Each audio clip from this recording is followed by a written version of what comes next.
Bangladesh apparel exchange থেকে আমাদের আজকের আয়োজন বাংলাদেশ সার্কুলার ইকোনমি সামিট।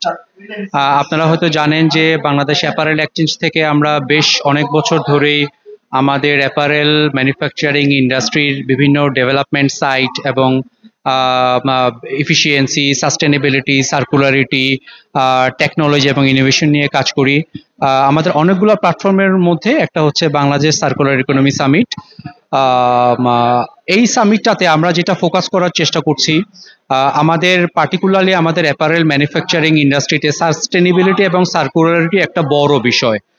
আপনারা সবাই জানেন যে বর্তমান ওয়ার্ল্ডে ভার্জিন ম্যাটেরিয়াল ব্যবহার আমরা কমিয়ে আনতে চাচ্ছি, যেন আমাদের ন্যাচারাল যে রিসোর্সগুলো আছে তাদের উপরে চাপ কমে।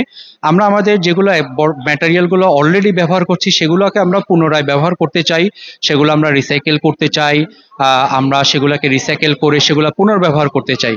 তো এই জিনিসটা একটা বড় প্রসেস আসলে। এটা শুধু অ্যাপারেল না, এটা পৃথিবীর সব ইন্ডাস্ট্রির সাথে জড়িত।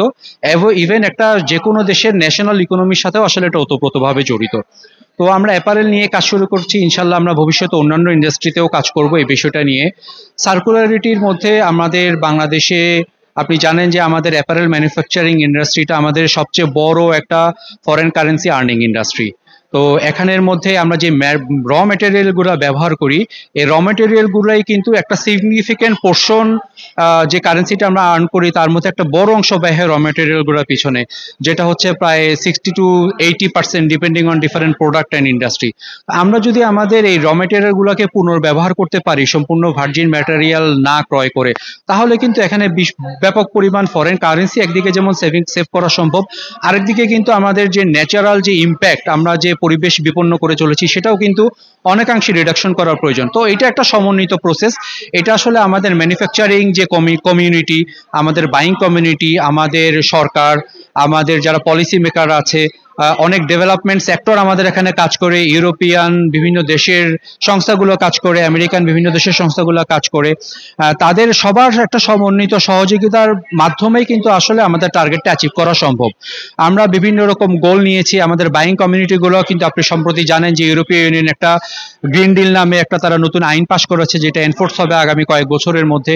সেখানেও কিন্তু ব্যাপক নতুনভাবে গাইডলাইন দেওয়া হয়েছে যে আপনার র মেটেরিয়ালগুলোকে পুনর্ব্যবহার করতে হবে, সম্পূর্ণ ভার্জিন ম্যাটেরিয়াল ইউজ করা যাবে না। তো সেই জায়গা থেকেও কিন্তু আমরা মনে করি যে আমাদের দেশের একটা ব্যাপক প্রস্তুতি প্রয়োজন। আমরা যদি সেইভাবে আমাদের ইনফ্রাস্ট্রাকচারগুলোকে গড়ে তুলতে না পারি, তাহলে কিন্তু আমরা অদূর ভবিষ্যতে এটা নিয়ে একটা ঝামেলায় পড়বো এবং আমাদের ব্যবসায়িক যে সম্ভাবনা সেটা কিন্তু ক্ষতিগ্রস্ত হওয়ার সম্ভাবনা থাকবে। সো এই কারণে অ্যাওয়ারনেস তৈরি করা, পরবর্তী পদক্ষেপগুলো নির্ধারণ করা, স্টেক হোল্ডারদেরকে এঙ্গেজ করে সবকিছু মিলিয়ে কিন্তু আজকের আমাদের প্রোগ্রাম। আমরা মনে করি আমাদের প্রোগ্রামটার মাধ্যমে আমরা আমাদের অ্যাপারেল এবং টেক্সটাইল ম্যানুফ্যাকচারিং যে হাব বাংলাদেশ, পৃথিবীর মধ্যে অন্যতম একটা হাব, আমরা এটা আরো সামনের দিকে ইনশাল্লাহ আরো এগিয়ে নিয়ে যেতে পারবো। আপনারা দেখছেন দৈনিক কর্ণকণ্ঠ, সবার কথা বলে।